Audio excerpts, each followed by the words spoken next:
दोस्तों नमस्कार, ये है मार्गदर्शन फॉर सिविल सर्विसेज। मैं अनुराग चौधरी। दोस्तों, घटना चक्र सामान्य अध्ययन पूर्वावलोकन श्रृंखला में प्रस्तुत है। सामान्य विज्ञान के अंतर्गत भौतिक विज्ञान से संबंधित महत्वपूर्ण प्रश्नों का रिवीजन।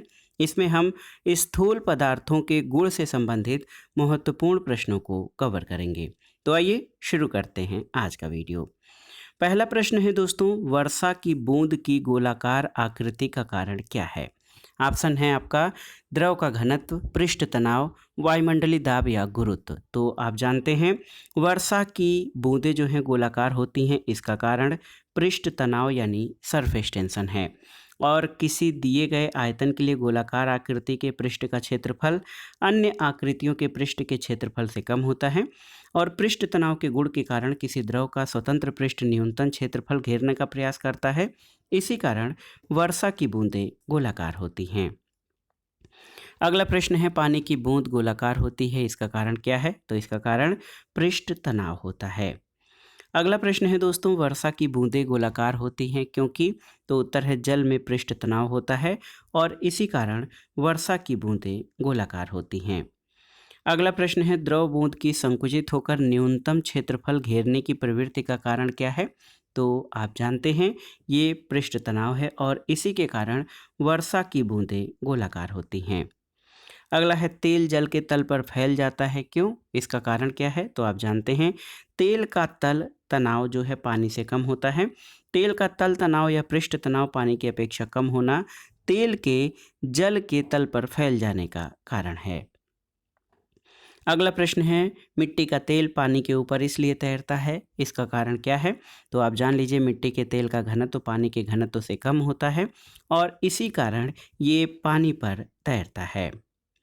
अगला प्रश्न है दोस्तों, साबुन के बुलबुले के अंदर का दाब जो है, देखिए ऑप्शन वायुमंडलीय दाब से अधिक होता है, वायुमंडलीय दाब से कम होता है, वायुमंडलीय दाब के बराबर या वायुमंडलीय दाब का आधा होता है।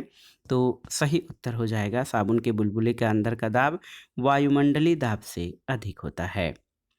अगला प्रश्न है, यदि साबुन के दो भिन्न भिन्न व्यास के बुलबुलों को एक नली के द्वारा एक दूसरे के संपर्क में लाया जाए तो क्या घटित होगा?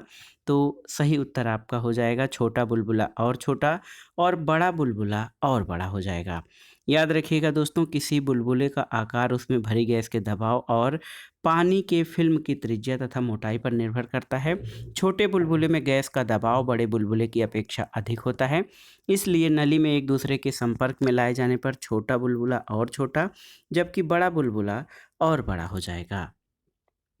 अगला प्रश्न है दोस्तों, हाइड्रोजन से भरा हुआ पॉलीथीन का गुब्बारा पृथ्वी के स्थल से छोड़ा जाता है, वायुमंडल में ऊंचाई पर जाने से क्या होगा?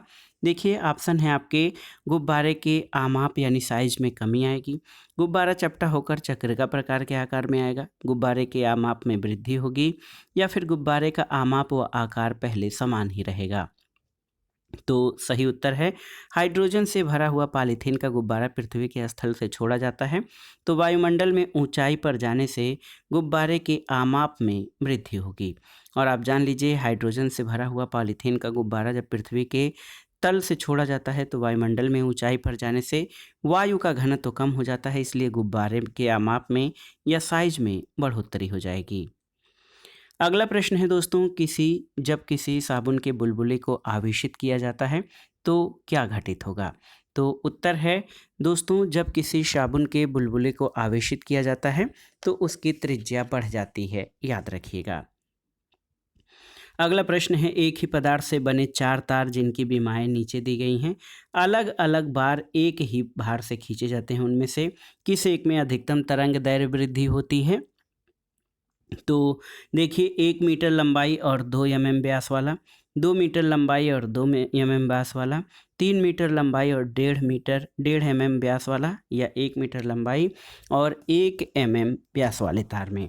तो सही उत्तर क्या हो जाएगा कि जो है सबसे अधिक वृद्धि या तरंग दैर्घ्य 3 मीटर लंबाई और 1.5 mm तार वाले में होगी, क्योंकि चारों तार एक ही पदार्थ के बने हुए हैं, इन सभी के यंग प्रत्यास्थता गुणांक एक समान होंगे और इन तारों की तरंग दैर्घ्य जो है वृद्धि इनकी लंबाई के समानुपाती और इनके व्यास के वर्ग के भी उत्क्रमानुपाती होगा। तो चारों तारों की लंबाई और समान व्यास रखने पर विकल्प सी के तार में दैर्घ्य वृद्धि सर्वाधिक होगी।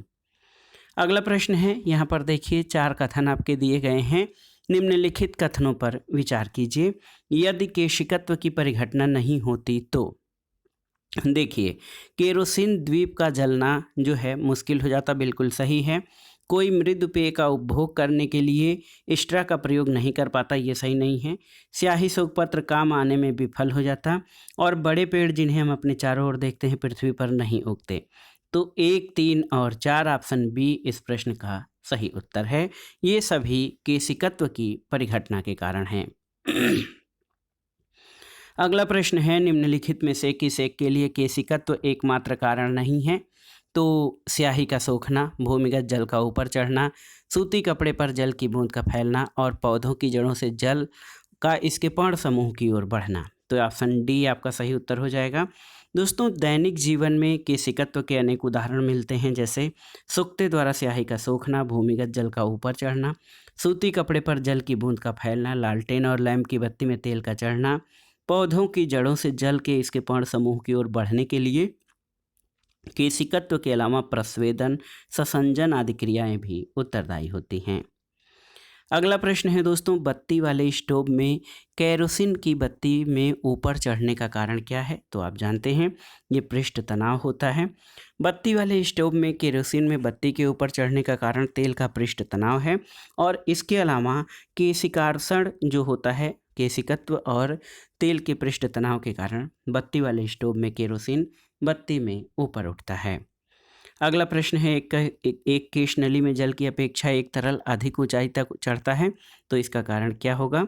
तो तरल का पृष्ठ तनाव जल की अपेक्षा ज़्यादा होगा, इसलिए उसी समान व्यास की केश नली में जो है पानी की अपेक्षा कोई द्रव अधिक ऊंचाई तक चढ़ेगा। अगला प्रश्न है, जब किसी झील की तली से ऊपर उठकर वायु का बुलबुला ऊपरी सतह तक आता है तो उसके आकार में क्या प्रभाव पड़ता है? तो उसका आकार बढ़ जाता है। आप जान लीजिए कि जब वायु का बुलबुला झील की तली से ऊपर उठकर आने लगता है तो तली की अपेक्षा ऊपर की ओर दाब घटने लगता है, जिससे वायु के बुलबुले का आयतन बढ़ जाता है। अगला प्रश्न है दोस्तों, हवाई जहाज से यात्रा करते समय पेन से स्याही निकलने लगती है, इसका कारण क्या है?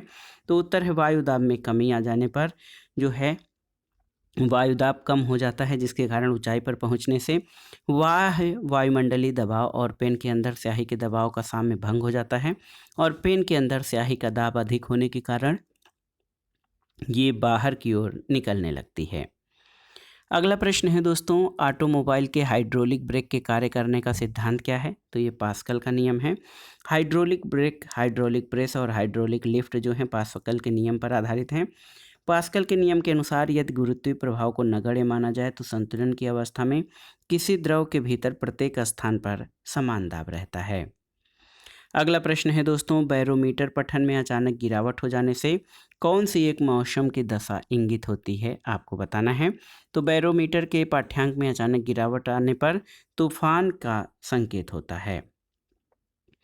अगला प्रश्न है, नीचे दिए हुए 4 छिद्रों वाले एक फव्वारे के चित्र पर ध्यान दीजिए। फव्वारे से किस क्षेत्र से पानी अधिकतम दूरी तक फेंका जाएगा अगर इसमें भरा जाए तो सही उत्तर है, देखिए जो है एक फव्वारे के जो छिद्र है वहाँ से अधिकतम दूरी तक पानी निकलेगा, और आप जान लीजिए छिद्र 1 से निकलने वाले जल की गति सर्वाधिक होगी और इसी छिद्र से पानी अधिकतम दूरी तक फेंका जाएगा। अगला प्रश्न है दोस्तों, एक तरल किसी सिलेंडर आकार के पाइप में धारा रेखीय रीति से बह रहा है। पाइप के अक्ष वाले खंड में प्रवाह की परिच्छेदिका या प्रोफाइल क्या होगा? आपको इसमें बताना है। तो यहाँ पर देखिए सही उत्तर ऑप्शन डी हो जाएगा। यहाँ पर इस तरह से जो आपका द्रव का वेग है इस तरह से रहेगा। अगला प्रश्न है दोस्तों, देखिए ताप बढ़ने के साथ द्रव की श्यानता पर क्या प्रभाव पड़ता है? तो ताप बढ़ने पर द्रव की श्यानता घटती है। द्रव का वह गुण जिसके कारण द्रव अपनी भिन्न भिन्न परतों में होने वाले सापेक्ष गति का विरोध करता है श्यानता कहलाता है, और द्रवों की श्यानता ताप बढ़ने पर घटती है। यही कारण है कि जून माह में शीरा जो है जनवरी माह की तुलना में कम श्यान होता है। अगला प्रश्न है, सबसे ज़्यादा श्यानता होती है जल की, वायु की, खून की या शहद की? तो आप जान लीजिए शहद की। जो द्रव जितने अधिक गाढ़े होते हैं वे उतने ही अधिक श्यान होते हैं। शहद और ग्लिसरीन की श्यानता पानी की तुलना में अधिक होती है। देखिए शहद, उसके बाद खून, फिर जल और वायु की श्यानता आती है। और कुछ जो है तत्व जो होते हैं उनका श्यानता में अगर जो हम देखें तो श्यानता जो है अधिक गाढ़ा जो द्रव होगा उसकी श्यानता अधिक होती है। अगला प्रश्न है, निम्नलिखित में से कौन सा सबसे अधिक श्यान है? एल्कोहल, पानी, शहद या गैसोलीन? तो सही उत्तर है शहद। गैसोलीन के पेट्रोल भी कहा जाता है। अगला प्रश्न कथन और कारण से संबंधित है। कथन है कि तापमान में वृद्धि के साथ ग्लिसरीन की श्यानता बढ़ जाती है। कारण है कि तापमान में वृद्धि अणुओं की गतिज ऊर्जा को बढ़ा देती है। तो ए गलत है लेकिन आर सही है। तो कौन सा ऑप्शन? ऑप्शन डी आपका सही उत्तर हो जाएगा। दोस्तों आप जान लीजिए कि तापमान में वृद्धि के साथ किसी भी द्रव यानी ग्लिसरीन आदि की श्यानता बढ़ने के बजाय घट जाती है और तापमान में वृद्धि अणुओं की गतिज ऊर्जा को बढ़ा देती है। इस प्रकार कथन ए गलत है जबकि कारण सही है। अगला प्रश्न है दोस्तों, कड़े जाड़े में झील की सतह हिमशीतित हो जाती है लेकिन उसके तल में जल द्रव अवस्था में बना रहता है। इसका कारण क्या है? तो आप जान लीजिए जल की सघनता 4 डिग्री सेंटीग्रेड पर अधिकतम होती है और 4 डिग्री पर जल का आयतन न्यूनतम और घनत्व अधिकतम होता है। झीलों और नदियों की केवल ऊपरी सतह के जमने से पानी के अनियमित प्रसार की महत्वपूर्ण भूमिका होती है। जाड़े के दिनों में वायुमंडलीय तापमान 0 डिग्री सेल्सियस से कम हो जाने पर झीलों और नदियों की ऊपरी सतह ठंडी होने लगती है और जब सतही जल का तापमान 4 डिग्री सेंटीग्रेड तक पहुंच जाता है तो वो अधिकतम घनत्व के कारण नीचे बैठ जाता है और नीचे की परत में जो विद्यमान जल है उसको ऊपर की ओर विस्थापित कर देता है। तो यह प्रक्रिया तब तक चलती रहती है जब तक संपूर्ण जल का तापमान 4 डिग्री सेल्सियस नहीं हो जाता। जब जल का तापमान 4 डिग्री सेल्सियस से कम होने लगता है तो उसका घनत्व कम होने लगता है। इसके परिणामस्वरूप सतही जल नीचे विस्थापित नहीं होता। सतही जल 0 डिग्री सेल्सियस पर जम जाता है जबकि सतह के नीचे विद्यमान जल का तापमान 4 डिग्री सेल्सियस ही रहता है और झील की ऊपरी हिमशीतित सतह जो है उष्मारोधी का कार्य करती है और जल में विद्यमान उष्मा को बाहर नहीं जाने देती है। अगला प्रश्न है दोस्तों, शीतकाल में जब झील की ऊपरी सतह का पानी बर्फ में बदल जाता है फिर भी जलीय जंतु जीवित रहते हैं। इसका कारण क्या है? तो पानी का घनत्व 4 डिग्री सेंटीग्रेड पर सबसे अधिक होता है जिससे बर्फ की ऊपरी सतह के नीचे पानी रहता है और जलीय जीव जंतु जीवित रहते हैं। अगला प्रश्न है दोस्तों, बर्फ जमी झील के अंदर मछलियाँ जीवित रहती हैं क्यों? तो उत्तर है झील की तली पर जल नहीं जम पाता है, नीचे जल बना रहता है, इसलिए जो मछलियाँ होती हैं वो जीवित रहती हैं। अगला प्रश्न है दोस्तों, वस्तु की मात्रा बदलने पर अपरिवर्तित रहेगा? आयतन, भार, द्रव्यमान और घनत्व? तो सही उत्तर घनत्व हो जाएगा। देखिए वस्तु का घनत्व उसके द्रव्यमान और आयतन के अनुपात पर निर्भर करता है। तो D = द्रव्यमान बटे आयतन।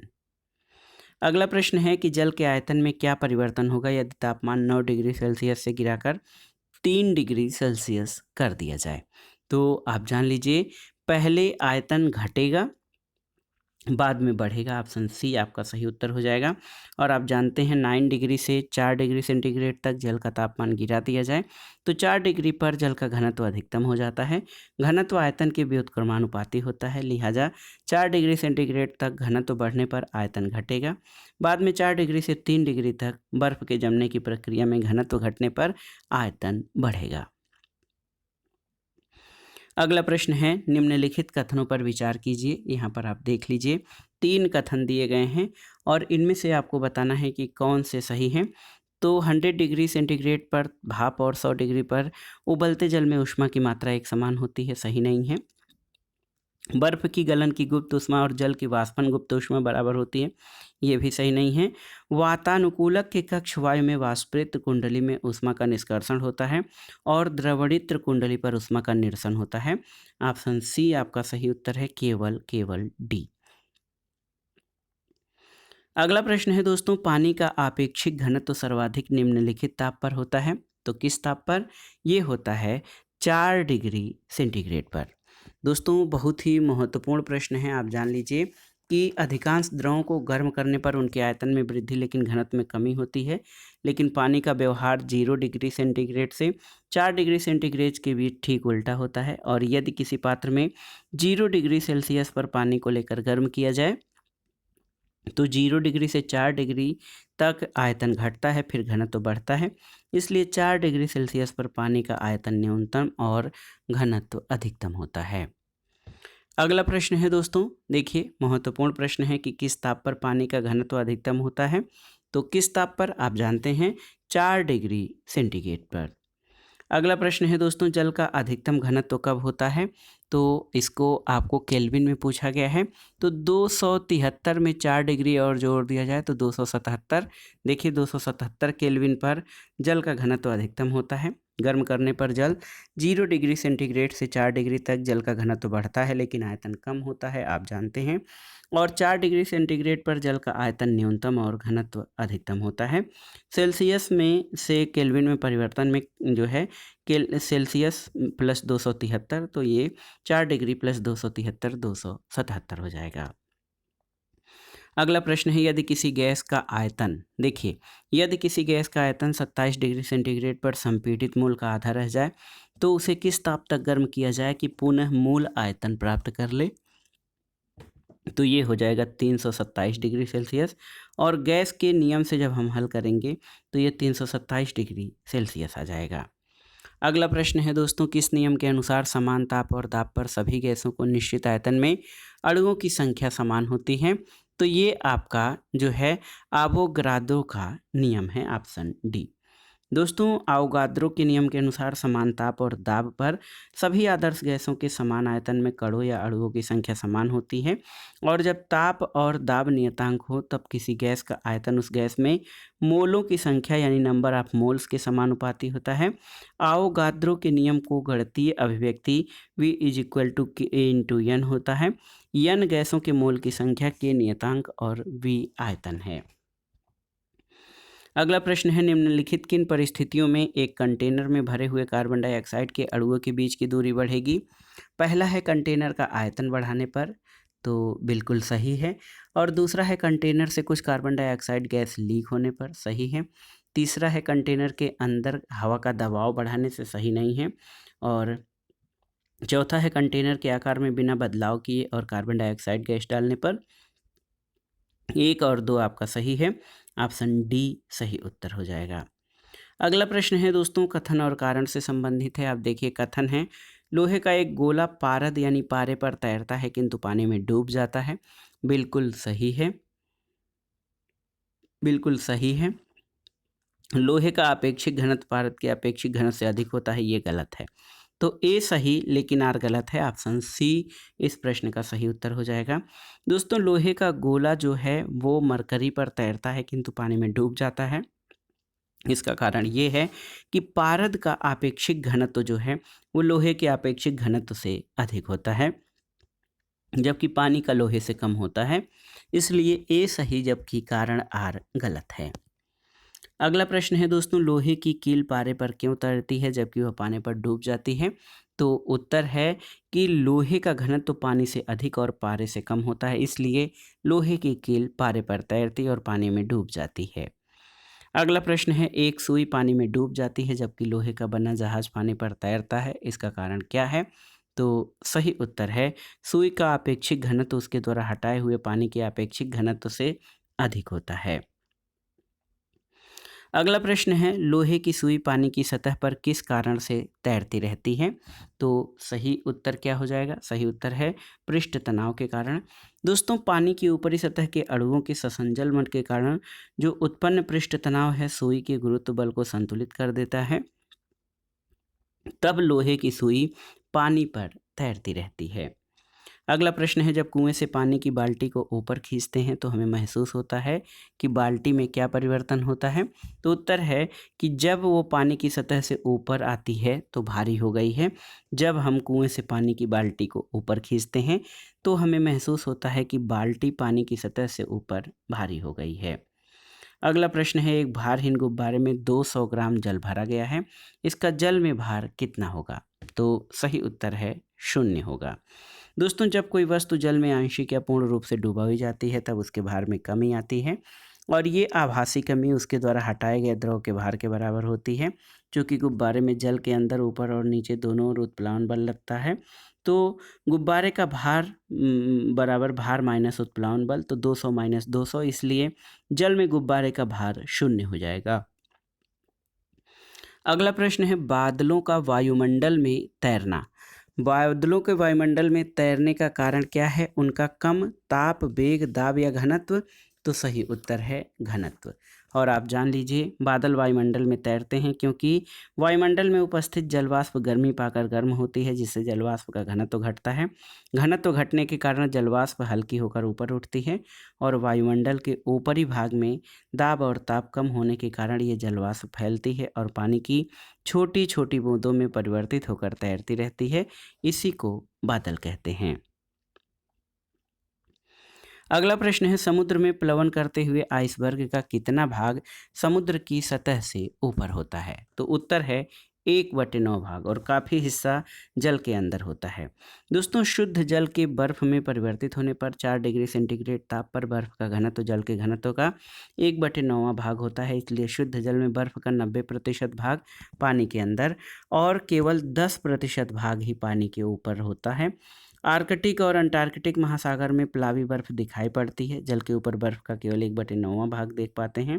प्लावी बर्फ का 8/9 भाग जल की सतह के अंदर बना रहता है क्योंकि समुद्री जल लवड़ी यानी अधिक घनत्व वाला होता है, लेकिन इससे निर्मित बर्फ लवड़ी नहीं होती, वो शुद्ध होती है। चूँकि प्रश्न में समुद्र में प्लवन करते हुए आइसबर्ग का सतह से ऊपर का भाग पूछा है तो ऑप्शन ए आपका सही उत्तर हो जाएगा। अगला प्रश्न है पानी के एक गिलास में एक बर्फ का टुकड़ा तैर रहा है। जब बर्फ पिघलती है तो पानी के स्तर पर क्या प्रभाव पड़ेगा? तो उतना ही रहेगा, कोई प्रभाव नहीं पड़ेगा, यानी आयतन में कोई परिवर्तन नहीं होगा। अगला प्रश्न है बर्फ का एक टुकड़ा पानी से लबालब भरे बीकर में तैर रहा है। जब पूरी बर्फ पिघल जाए तो क्या होगा? तो उत्तर है जब पूरी बर्फ पिघल जाएगी तब भी जल स्तर नहीं बदलेगा। और आप जानते हैं कि कोई वस्तु अपने भार के बराबर ही द्रव में स्थान घेरती है, इसलिए आयतन में कोई परिवर्तन नहीं होगा। अगला प्रश्न है पानी के 4 डिग्री सेंटीग्रेड पर शरीर तैरता है जबकि तापमान 100 डिग्री सेंटीग्रेड हो जाए तो क्या होगा? तो सही उत्तर है शरीर डूब जाएगा। और इसका कारण भी आप जानते हैं, द्रवों को गर्म करने पर उनके आयतन में वृद्धि लेकिन घनत्व में कमी होती है। 4 डिग्री सेंटीग्रेड पर शरीर पानी में तैरता है क्योंकि शरीर का घनत्व 4 डिग्री सेंटीग्रेड जल के घनत्व से कम होता है और जब तापमान 100 डिग्री सेंटीग्रेड हो जाए तो पानी का घनत्व शरीर की अपेक्षा कम हो जाएगा और शरीर डूब जाएगा। अगला प्रश्न है समुद्र में नदी की अपेक्षा तैरना आसान होता है, इसका कारण क्या है? तो समुद्री जल नमकीन होता है या फिर इसका उत्तर हो जाएगा समुद्री जल भारी होता है। दोस्तों सोडियम क्लोराइड और अन्य लवणों की अधिकता के कारण समुद्री जल नमकीन होता है, इसलिए समुद्री जल का घनत्व अधिक होता है और उसमें उत्प्लावकता भी अधिक होती है, इसलिए समुद्र के जल में तैरना आसान होता है। अगला प्रश्न है एक पिंड का अधिकतम भार निम्नलिखित में से किस में होता है? वायु, जल, हाइड्रोजन या नाइट्रोजन? तो सही उत्तर है हाइड्रोजन में। किसी पिंड का द्रव्यमान हमेशा नियत या स्थिर रहता है और उसका भार 2 चीज़ों पर निर्भर करता है, गुरुत्व बल और पिंड पर लगने वाला उत्क्षेप बल। दिए गए विकल्प में हाइड्रोजन सबसे हल्का और विरल माध्यम है, अतः उसके द्वारा लगाया गया उत्क्षेप बल सबसे कम होगा और पिंड का भार हाइड्रोजन में सर्वाधिक होगा। अगला प्रश्न है दोस्तों जब कोई जहाज नदी से सागर में घुसता है तो क्या असर होगा? तो उत्तर है वह कुछ ऊपर उठ जाएगा क्योंकि आप जानते हैं नदी के जल के घनत्व की अपेक्षा समुद्र के खारे पानी का घनत्व अधिक होता है, इसलिए समुद्र के जल में जहाज के प्रवेश करने पर अधिक प्लावन बल लगने लगता है जिससे जहाज कुछ ऊपर उठ जाता है। अगला प्रश्न और आज के वीडियो का आखिरी प्रश्न है कथन और कारण से संबंधित है। कथन है जब कोई जहाज नदी से निकलकर सागर में प्रवेश करता है तो वो कुछ ऊपर उठ जाता है, बिल्कुल सही है। और कारण है सागर के जल का घनत्व नदी के जल के घनत्व से अधिक होता है। तो सही उत्तर है कथन और कारण, यानी ए और आर दोनों सही हैं और कारण कथन की सही व्याख्या करता है। तो दोस्तों ये था आज का वीडियो। घटना चक्र सामान्य अध्ययन पूर्वावलोकन श्रृंखला के अंतर्गत भौतिक विज्ञान में स्थूल पदार्थों के गुण से संबंधित महत्वपूर्ण प्रश्न जो प्रीवियस ईयर्स एग्जाम में पूछे गए हैं और आगामी परीक्षाओं के लिए भी इनका रिवीजन बहुत ही उपयोगी होगा। तो आप इस वीडियो को रिवाइज कर लीजिएगा। दोस्तों, वीडियो आपको कैसा लगा हमें कमेंट बॉक्स में ज़रूर बताइएगा। वीडियो को लाइक करें, शेयर करें और इस चैनल मार्गदर्शन फॉर सिविल सर्विसेज को सब्सक्राइब करें। वीडियो देखने के लिए धन्यवाद दोस्तों। नमस्कार।